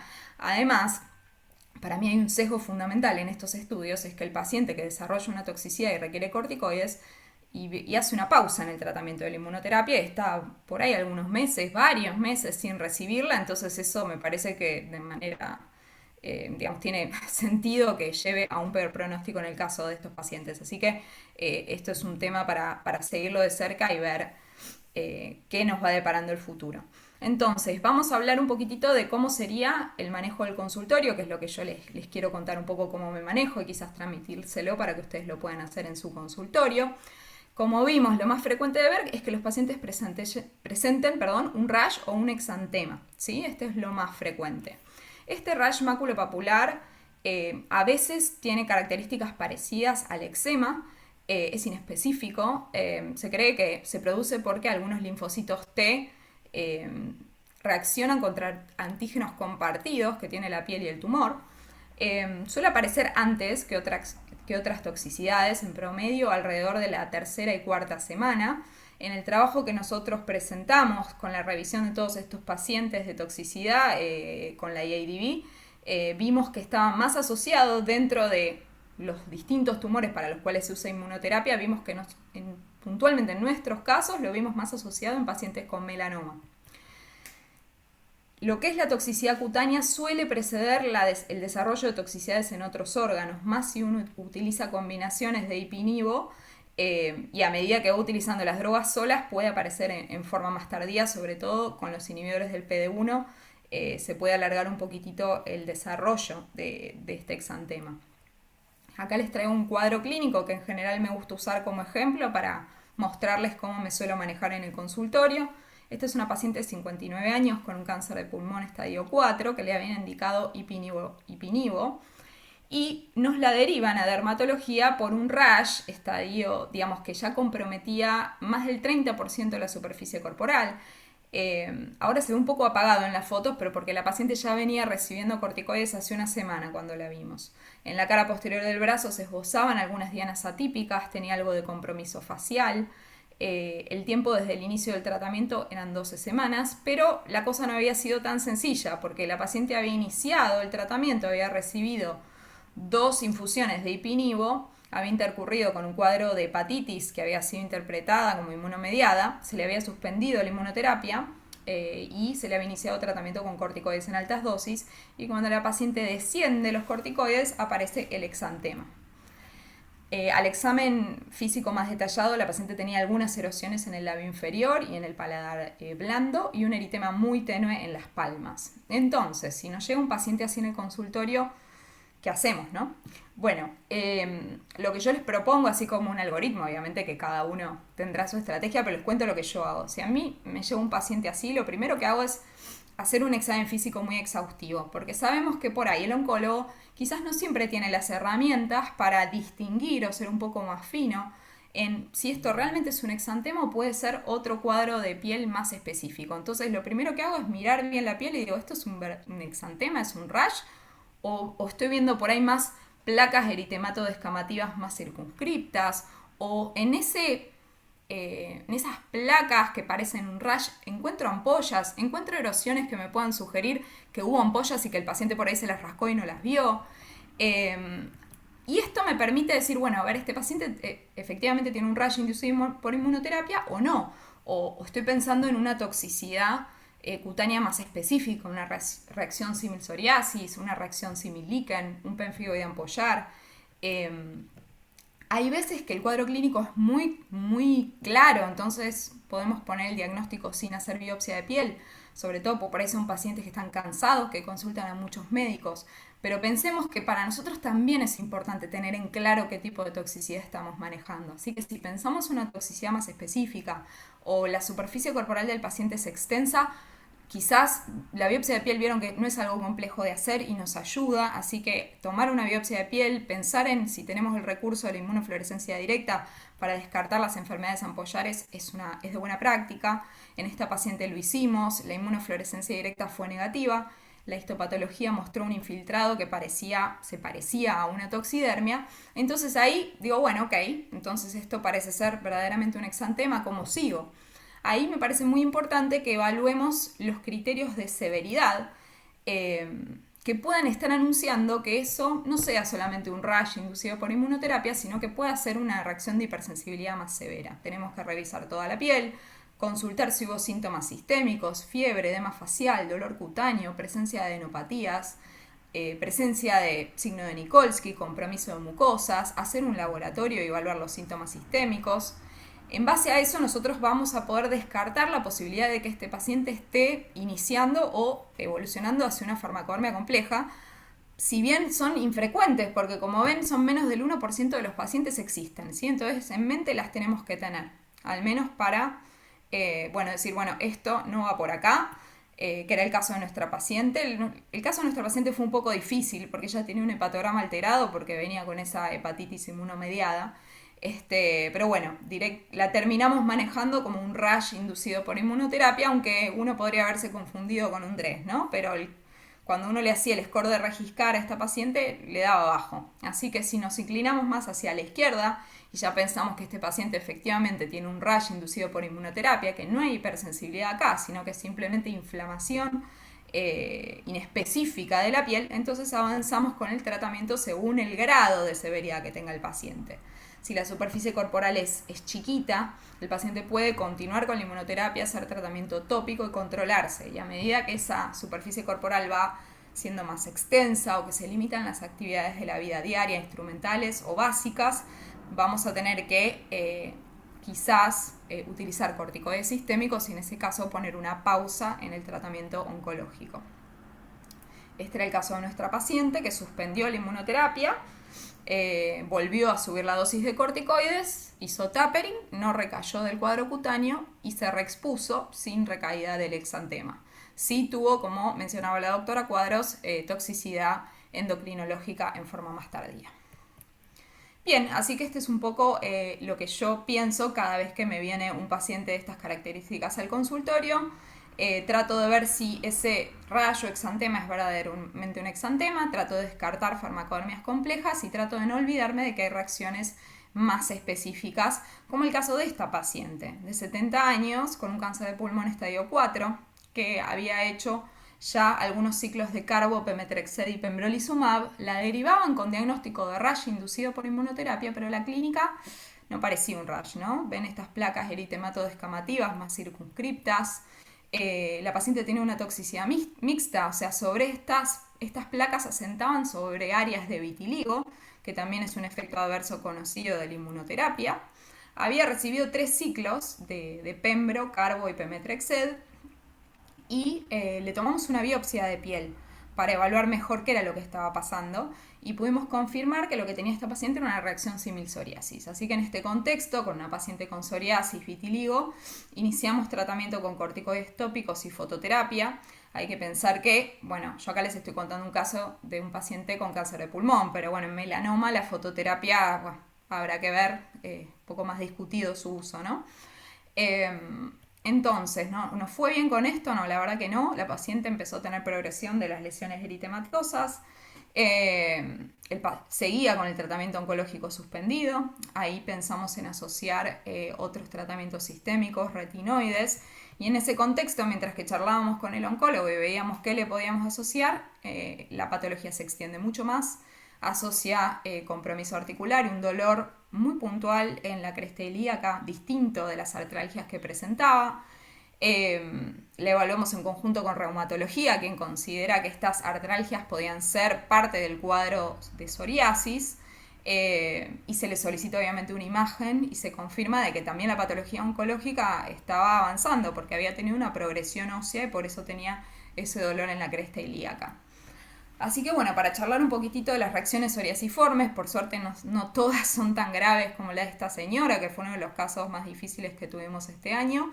Les recuerdo que la psoriasis puede aparecer como una exacerbación de un cuadro previo o crónico del paciente o como verdaderos casos de novo. Es importante quizás investigar sobre los antecedentes familiares de psoriasis a la hora de prescribir esta medicación, al menos para estar alerta. Estas reacciones psoriasiformes no son tan tempranas como el rash, ¿sí? Son más tardías, pueden aparecer entre la semana 5 y la semana 12 y pueden comprometer exclusivamente la piel o también las articulaciones, como en el caso de esta paciente. La forma clínica más frecuente de ver es la psoriasis en placas, pero han sido descritas todas las formas de psoriasis que como dermatólogos conocemos asociados al uso de estos fármacos. Bueno, acá tienen una guía, una recomendación según el grado de severidad de la reacción de cómo debería uno proceder con el tratamiento. También en superficies corporales poco extensas se puede continuar con la inmunoterapia y hacer tratamiento tópico, corticoides, análogos de vitamina D, inhibidores de la calcineurina tópica. Eso según su experiencia lo pueden ir combinando y a medida que el cuadro se vuelve más severo, fototerapia. Como les digo, pensemos que estas toxicidades no van a venir siempre de pacientes con melanoma, pueden ser pacientes con cáncer de pulmón, cáncer renal y quizás la podemos usar acá con melanoma, es otro tema. Acitretin en general es una droga que podemos usar, metotrexate con la autorización del oncólogo también la hemos usado. Apremilast yo hasta ahora no la utilicé en estas toxicidades, pero se podría. Y en casos más severos, fíjense que uno podría considerar hasta los corticoides sistémicos, que en realidad no es algo que hagamos en la psoriasis idiopática, ¿no? Y ante falta de respuesta, bueno, es lo que estamos aprendiendo, porque nosotros tenemos experiencia tratando psoriasis con biológicos, entonces, ¿cómo podemos trasladar esta experiencia a las toxicidades inmunomediadas? Es tan descripto el uso de estos fármacos para tratar estas toxicidades. ¿Y qué hicimos con esta paciente? Entonces, cáncer de pulmón, estadio 4, sin tratamiento hace 2 meses, una reacción psoriasiforme grado 3, compromiso articular y progresión ósea. El oncólogo le empezó a dar radioterapia, pero era muy difícil porque la paciente venía y nos decía: doctora, si usted no me resuelve esto, yo me voy a morir porque el oncólogo no me quiere dar quimioterapia hasta que usted no me resuelva el problema de la piel. Así que, bueno, fue complicado. Les cuento, por ejemplo, que ahora los anti-TNF en melanoma, hay algunos artículos que los desalientan un poco. Si bien habían sido utilizados en el uso de otras toxicidades intestinales en estos pacientes en casos severos, y de hecho los van a encontrar como una alternativa en la guía que publicamos el año pasado con la IADB, ahora aparentemente no serían la mejor alternativa, lo cual nos llevó un poco a pensar en que esta paciente no solamente necesitaba algo que le resuelva rápido, sino necesitaba rapidez. Obviamente con la dificultad que implica pedir la autorización de otro biológico, un fármaco de alto costo en pacientes que ya están recibiendo tratamientos costosos. Bueno, en este caso pudimos conseguir la aprobación del secukinumab, la tratamos a la paciente, nos fue muy bien, con 4 aplicaciones, esto es al mes, pero bueno, digamos que la patología de ella, oncológica, estaba bastante avanzada, pudo reiniciar quimioterapia, hizo algunos ciclos y después lamentablemente falleció por progresión de la enfermedad de base. Bien, otra toxicidad que podemos encontrar son las reacciones liquenoides. Estas son muy frecuentes de ver con los inhibidores del PD-1 y ligando del PD-1. También son reacciones tardías. Han sido descritas también todas las formas clínicas que conocemos de reacciones liquenoides. Hay que tener cuidado con las lesiones de líquen hipertrófico porque a veces pueden confundirse con carcinomas espinocelulares que pueden aparecer en este contexto, y a veces ahí por ahí necesitan tomar alguna biopsia para quedarse tranquilos y confirmar que esta es la toxicidad que están tratando. Los tratamientos también, aplicamos lo que sabemos de líquen para tratar estas toxicidades, uso de corticoides sistémicos en grados más severos, retinoides orales, fototerapia, obviamente, nuevamente lo digo por ahí para otros tumores, y dentro de otros inmunosupresores que se pueden utilizar para casos severos, yo hasta ahora no he tenido que usarlos. Quizás la azatioprina no sería una buena alternativa porque sabemos que pues es oncogénica, así que quizás el metotrexate sería algo para discutir, pero bueno, hay que evaluar cada caso, son casos muy complejos y hay que charlar con el oncólogo. Creo que elegiría obviamente siempre empezar con retinoides antes que con otro tipo de inmunosupresor. Bien, algunas palabras sobre enfermedades ampollares autoinmunes. Como les comentaba, el pemfigoide ampollar es la más frecuente de ver. No sé puntualmente por qué, en el italiano tuvimos como una epidemia de pemfigoides ampollares, ya vimos como 7, casi los mismos casos, que vimos casi la misma cantidad de psoriasis que de pemfigoides ampollares, no sé por qué, porque no es una reacción tan frecuente, pero ya estamos como medio curados de espanto y la pensamos siempre, es casi exclusiva de ver con los anti-PD1 y ligando del PD1. Son reacciones tardías, en casi todos nuestros pacientes fue a partir del 4º o del 5º mes de tratamiento con inmuno. Hay que tener en cuenta de que algo que caracteriza al pemfigoide inducido por inmunoterapia es que tiene una fase prodrómica más prolongada que el pemfigoide idiopático. Entonces está mucho tiempo en ese estadio urticariforme, eczema-like, y confunde un montón. Este era un paciente con melanoma que venía ya hace 5 meses tratado con corticoides tópicos y nada, si uno lo revisaba un poquitito más en detalle, aparecían estas erosiones en el dorso que uno decía se rascó, pero parecen ampollas destechadas. El paciente negaba que le salgan ampollas, le taladramos tanto la cabeza que nos terminó mandando un WhatsApp cuando le salió la ampolla, y ahí fue cuando dijimos, bueno, efectivamente tenía un pemfigoide, y ahí lo pudimos confirmar con la biopsia con inmunofluorescencia. Esto parece todo muy lindo, pero la verdad que este paciente yo lo tuve que biopsiar 2 veces porque la primera biopsia me dio eczema. Tuve una paciente que la tuve que biopsiar 3 veces y recién en la tercera biopsia salió pemfigoide ampollar. Yo no sé si es porque los pacientes pasan por un estadio de inflamación inespecífico inicialmente en la piel hasta que concretan una toxicidad más clara. Quizás sea ese el motivo, pero si sospechan algo, bueno, nada, no se desanimen si la primera o la segunda biopsia no les da. Nada, si lo sospechan, les sugiero que repitan las biopsias. Bien, el vitiligo es una de las reacciones, es incluso más frecuente de ver que el pemfibray ampollar y es frecuente de ver con anti-PD1 y por suerte en pacientes con melanoma anuncia una mejor respuesta terapéutica. En general intentamos no hacer tratamiento de esta toxicidad porque es más un problema estético. Y después dentro de toxicidades menos frecuentes, bueno, pueden ir encontrando un poco de todo. Después les paso el link si quieren del artículo donde describimos al menos 40 toxicidades cutáneas distintas con el uso de estos fármacos. Pueden ser mucosa oral, capilares, unguiales, algunas más infrecuentes como reacciones acneiformes o foliculares que se parecen incluso a los rayas acneiformes que vemos con los inhibidores del MEC o los inhibidores del factor de crecimiento epidérmico. Hemos tenido algunas reacciones granulomatosas, similsarcoidosis, granulomas por cuerpo extraño con uso de fillers, paniculitis, bueno, y otras menos frecuentes. Acá les dejo el link de esta guía que publicamos el año pasado, que a mí me es de bastante utilidad, o sea, siempre la tengo a mano. Está bueno tenerla porque a veces le llega el paciente del consultorio y dice, bueno, ¿cómo era que se trataba esto? Bueno, es de gran ayuda.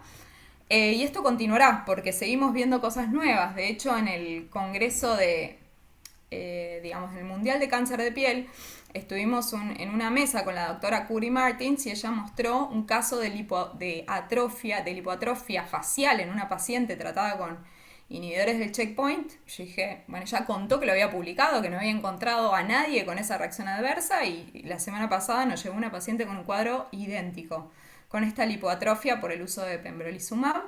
No tiene mucho tratamiento, lamentablemente. Lo que sí quisimos descartar es que no fuera un trastorno esclerodermiforme o algún tipo de morfea profunda, pero en la ecografía Doppler no parece tener engrosada la parte dérmica, simplemente tiene ausencia de tejido celular subcutáneo en esas depresiones que ven. Pobre paciente, esto no tiene mucho tratamiento.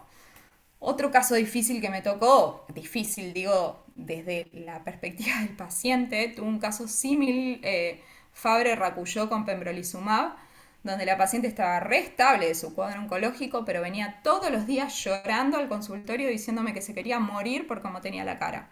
Y yo les aseguro que esto le apareció en menos de 4 o 5 meses, así que no era fotodaño crónico de la paciente. Yo vi cómo fue desarrollando las lesiones en un periodo muy corto de tiempo, así que bueno, con la autorización del oncólogo y con una paciente estable desde el punto de vista oncológico, la pudimos mejorar un poco con láser de CO2, así que está muy contenta.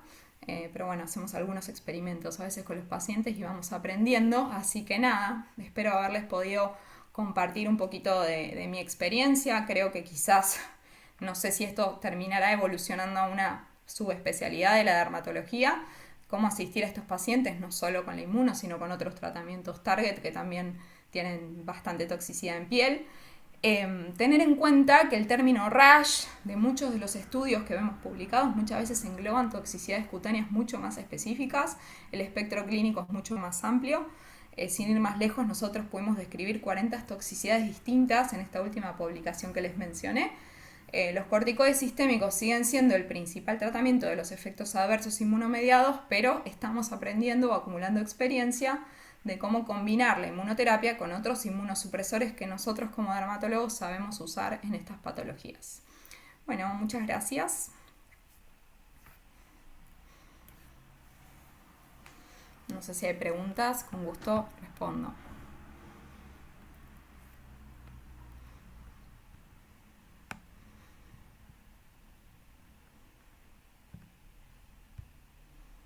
¿Ahí? ¿Está bien? Juli, ¿me escuchás ahí? Sí, dejo de compartir, ¿no?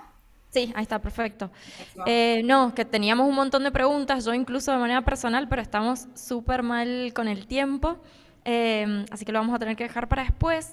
Hay una pregunta muy puntual que queríamos hacer a Florencia, que preguntaron acá en el chat, que dice, en caso de un paciente con BRAF mutado que realizó adyuvancia con terapia dirigida, si se decide reexponer ante la progresión, ¿usarías el mismo combo o cambiarías?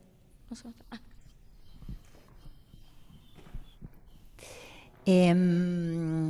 A ver, un paciente de RAF mutado que realizó adyuvancia. Bueno, hay varias cosas a tener en cuenta. Si progresó dentro de los 12 meses de tratamiento, sea intraadyuvancia, o si progresó después. Y si progresó después, si progresó en los primeros 6 meses o después de los 6 meses. Todo eso nos fijamos para ver qué vamos a volver a usar. ¿Por qué tomamos 6 meses? Porque sí. Igual que en cáncer de ovario, porque sí alguien dijo 6 meses y usamos 6 meses. Si uno puede no volver a usar la misma medicación que usó en adyuvancia, mejor. Si por algún problema uno no la tiene, el paciente tiene, no sé, toma corticoides, tiene alguna enfermedad autoinmune de base y uno quiere hacer una reexposición a inhibidores de BRAF y inhibidores de MEK, da exactamente lo mismo. Hay 3 combos, dabrafenib-trametinib es el único aprobado en adyuvancia, pero en avanzados existen 3. Dabratrame, bemuracovi, bemurafenib-cobimetinib, y ahora uno nuevo en corafenib y vinimetinib. Todos tienen un perfil de toxicidad absolutamente diferente.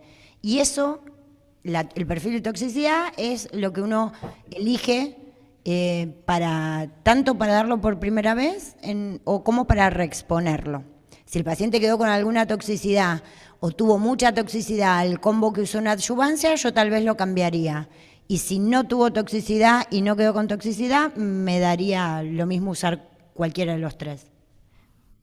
Pero conceptualmente, intentar no repetir mecanismos de acción. Si di un anti-PD1 en adyuvancia y el paciente es BRAF mutado, en avanzado voy a elegir en primera línea un inhibidor de BRAF. Y si ya le di inhibidor de BRAF, en primera línea voy a elegir inmunoterapia. Perfecto. Muchas gracias. Bueno, muchísimas gracias. Muchísimas gracias a todos los expositores. Lamentablemente, como decíamos, por el tiempo no vamos a poder seguir con las preguntas, pero agradecemos muchísimo a todos los invitados que han estado acá presentes y los que nos han acompañado por el Zoom, a todos los que han estado acá participando y compartiendo con nosotros la mañana. Y bueno, antes de cerrar, invito a la doctora Ángeles Aredes, que es la presidenta de la sección, para que nos dé un cierre de este año académico y bueno, del año de la sección en Mendoza. Así que bueno, muchas gracias a todos y las dejo para cerrar con ella. Bueno, muchas gracias. En principio, a todos los que han venido hoy, a los expositores, porque la verdad es que estas jornadas que caracterizan a la sección, que es la 7ª jornada de cáncer de piel que realizamos, como dijo Sonia, empezamos con melanoma y hoy estamos concluyendo también con melanoma un año más de actividades de SAT. Y debo decirles que es un privilegio ser la presidenta de una sección en la cual se trabaja en conjunto y con este nivel y esta excelencia, porque la verdad es que esto es un equipo de trabajo. Y como saben, bueno, la doctora Laura Cantú, María Eugenia Chirino, Eugenia Caram, la doctora Florencia Sherry, la doctora Emily Bernard, que están siempre acompañando todas las actividades.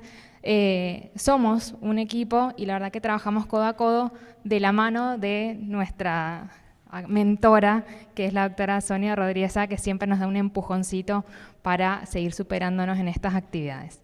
Y la verdad, bueno, es un privilegio porque ahora que estamos como en este ámbito mundialista, esto vendría a ser como una escaloneta dermatológica y tenemos jugadores de primera que están jugando todo el tiempo en su mejor nivel. Gracias a eso es que nosotros podemos lograr estos objetivos que nos hemos propuesto desde que iniciamos esta gestión ya hace 2 años, ha pasado 2 años de que empezamos esta nueva gestión y este año hemos realizado un montón de actividades que lo que tratamos siempre es de que sean diversas y que incluyan a todos y que tengan todos interés diverso por todas estas actividades que hacemos. Este año empezamos nuestras actividades con las actividades de psoriasis, después seguimos con la de genética y piel, tuvimos también las actividades que tienen que ver con, digamos, la parte más social, que fue inicialmente las mujeres líderes, en donde nosotros participamos haciendo campañas de fotoprotección en estas actividades que la Municipalidad de Mendoza también auspicia. Y después, obviamente, nuestras actividades científicas, entre ellas las más destacadas, la de dermatoscopía, en donde tuvimos la participación de un montón de expositores nacionales, internacionales, y obviamente nuestros colegas que siempre apoyan esta iniciativa.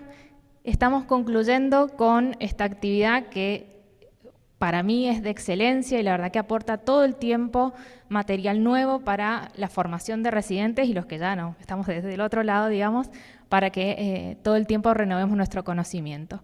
Y no menos importante, la actividad que nosotros tenemos hacia la comunidad, que también es un eje importante en nuestra gestión, y es la campaña de fotoprotección y detección precoz de cáncer de piel. Y en esto, la verdad es que gracias, porque sin la ayuda de todos los profesionales que se pusieron al hombro el chequeo de todos los pacientes que concurrieron ese día, que fueron alrededor de 200 pacientes que se analizaron en alrededor de 2 horas, no hubiese sido posible. Así que bueno, este aplauso es para ustedes. Muchas gracias. La convocatoria siempre, ahora que es híbrida, digamos, ha sido siempre masiva. Una de las charlas tuvimos más de 350 personas y por ahí lo que tenemos que modificar y sabemos es el tema de la presencialidad, ahora que vamos a ir de a poco acostumbrándonos a volver a vernos las caras, y eso es re importante y tenemos que aprovechar esa situación para no perder la cotidianeidad y la camaradería que siempre hemos tenido en la sección. Así que desde ya los invitamos como siempre a participar de todas las actividades de SAT para el año que viene, que bueno, seguiremos en esta línea trabajando en conjunto. Y agradecemos, como siempre, bueno, la presencia y la compañía. Muchas gracias.